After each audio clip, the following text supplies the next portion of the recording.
Joshua, when you see Moses manifesting in power, you always desired to say, I wish I was this empowered. It's your time now.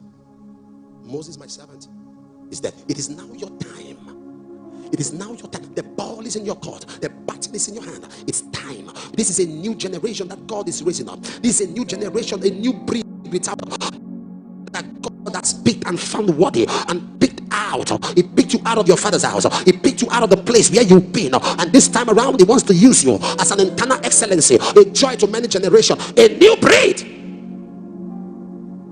You're an evangelist, you're a prophet, you're a pastor. Easy material. How many of you know being a pastor doesn't attract God to you?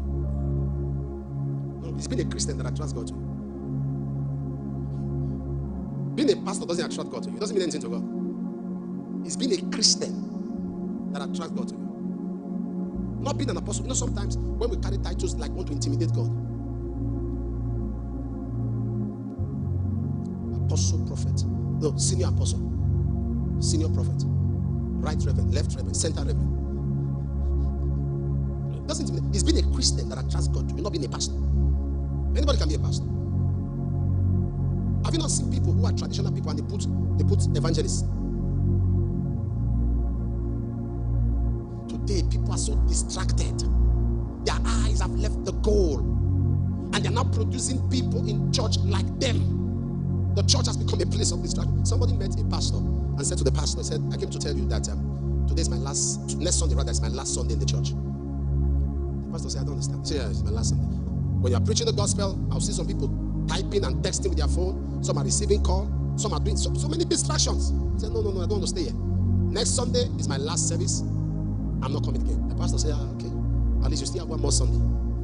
He said, it's okay. You do something. He said, what is it? He said, take a glass of water during the service. If the usher stop you, tell him I sent you. Hold a glass of water and walk around the church premise and make sure not one glass touches the ground. Just walk around the church premise. Walk inside the church first. The ushers will stop you. Tell them I told you to do that. Walk around. Make sure no drop of water. It's going to be a glass full. Make sure no drop of water touches the ground. Go outside, do the same thing, and come back and tell me. At the end of the service, he meets the pastor. He said, Pastor, I did it. No drop touched the ground. The pastor said, wow. See, I was preaching then? He said, yes. We have people texting. He said, I didn't see them. We have people taking call. He said, I didn't focus on them. He said, that is what you are supposed to do. When you come to church, focus on why you care.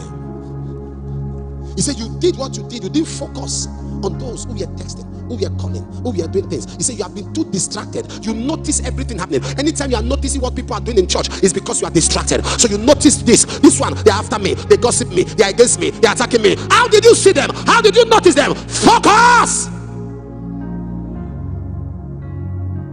There are things people tell me, and I'm not aware. I say, when you were entering, this is the other person looked. I said, how did you notice? I was looking at the way he was looking. You were looking at the way he was looking. How do you have time for that? Focus.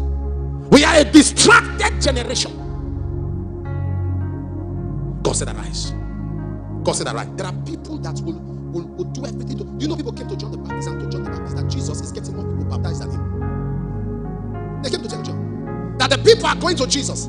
John never gave a response because there was no competition. The people are going to be baptized.